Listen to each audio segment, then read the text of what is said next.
একটা গুরুত্বপূর্ণ লেখা।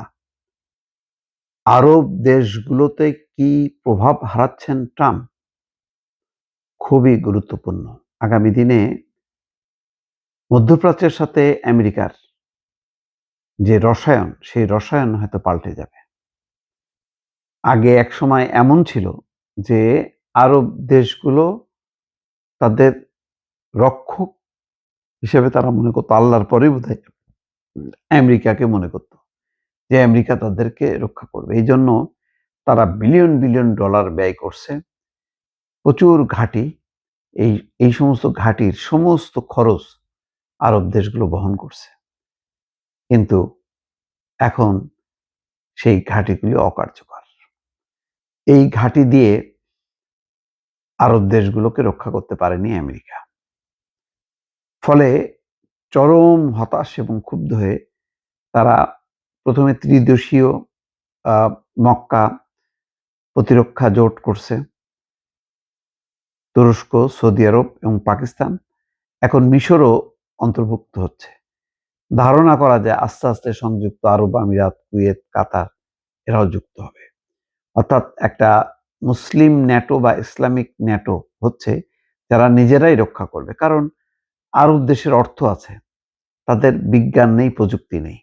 এখন সেই বিজ্ঞান প্রযুক্তিটা তারা টেনে আনবে। ইরান যেভাবে বিজ্ঞান প্রযুক্তির মাধ্যমে তারা নিজস্ব বলীয়ান হয়েছে, আরব দেশগুলো এখন সেইভাবেই শক্তিশালী হয়ে উঠতে চাচ্ছে। যুক্তরাষ্ট্র এবং ইরানের মধ্যে যুদ্ধ টানা ৫ মাসেরও বেশি সময় ধরে চলার পরও কোনো সমাধানের উপায় না থাকায় ক্রমশ চরম হতাশ হয়ে উঠছেন মার্কিন মিত্র হিসেবে পরিচিত উপসাগরীয় দেশগুলোর নেতারা। ৫ মাসেও সমাধান করতে পারেনি। মার্কিন প্রেসিডেন্ট ডোনাল্ড ট্রাম্পের ইরান নীতি এবং শান্তি চুক্তি নিয়ে তার পরস্পর বিরোধী বক্তব্যে ক্ষুব্ধ হয়ে বৈরুত থেকে রিয়াদ পর্যন্ত ৫টি প্রভাবশালী দেশ এখন নিজেদের অঞ্চলে মার্কিন সামরিক ঘাঁটির প্রয়োজনীয়তা নিয়ে প্রশ্ন তুলতে শুরু করেছে। এবং ইরান বলেছে মধ্যপ্রাচ্যের মার্কিন ঘাঁটিগুলো আর আগের অবস্থায় ফিরে যেতে দেওয়া হবে না। অর্থাৎ এখন সেগুলো মোটামুটি অকার্যকর হয়ে গেছে। সেই ঘাঁটিগুলো আর আগের অবস্থায় ফিরে আসবে না। তার মানে মধ্যপ্রাচ্যের দেশগুলো তাদের নিজেদেরকেই ঘাঁটি গড়ে তুলতে হবে, নিজেদের সেনাবাহিনী গড়ে তুলতে হবে। এই জন্য তারা প্রতিরক্ষা জোট করছে। ওয়াশিংটন পোস্টের এক প্রতিবেদনে বলা হয়েছে, সৌদি আরব, সংযুক্ত আরব আমিরাত, কাতার, কুয়েত, বাহরাইন ট্রাম্পের প্রশাসনের এই যুদ্ধ মোকাবেলার ধরনে মারাত্মকভাবে ক্ষুব্ধ। যেভাবে তারা মোকাবেলা করছে, তারা মারাত্মকভাবে ক্ষুব্ধ।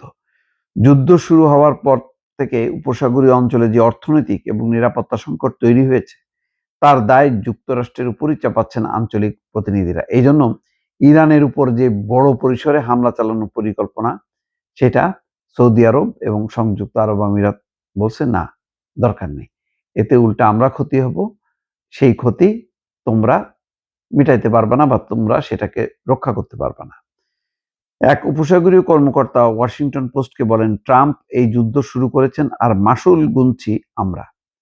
শুরু করছে তারা, মাসুল গুনতেছে আরব দেশগুলো।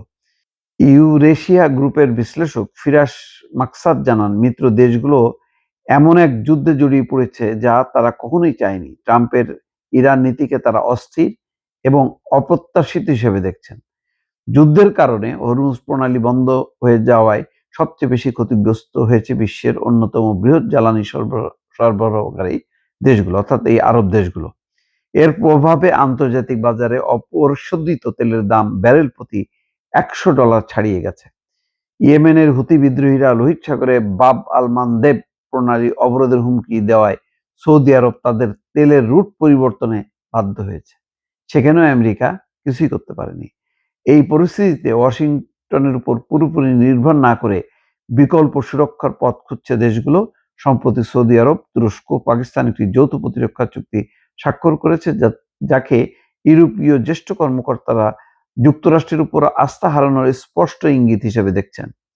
কুয়েত বিশ্ববিদ্যালয়ের ইতিহাসবিদ বদর আল সাইব বলেন, যুক্তরাষ্ট্র এবং ইরানের জুনের সমঝোতা স্মারকে অঞ্চলের প্রধান দুটি উদ্বেগ, ইরানের ক্ষেপণাস্ত্র কর্মসূচি, আঞ্চলিক প্রক্সি গোষ্ঠীগুলির সমর্থনের বিষয়টি বাদ দেওয়া হয়েছিল, যার ফলে চুক্তিটি টেকেনি। যাই হোক, মোট কথা এখন হয়তো খুব অল্প সময়ের মধ্যেই আমেরিকা সম্পর্কে উপসাগরীয় দেশগুলো একটা সিদ্ধান্তে চলে আসবে। যখনই নাকি তারা তাদের জোটকে যত সক্রিয় করবে, আস্তে, আস্তে আমেরিকার প্রভাব তত কমতে থাকবে এবং মধ্যপ্রাচ্যে আদৌ ওই ঘাঁটিগুলো থাকবে নাকি সংকুচিত করে ফেলবে, সেই চিন্তা ভাবনার দিকে এখন অগ্রসর হচ্ছেন উপসাগরীয় অঞ্চলের নেতারা।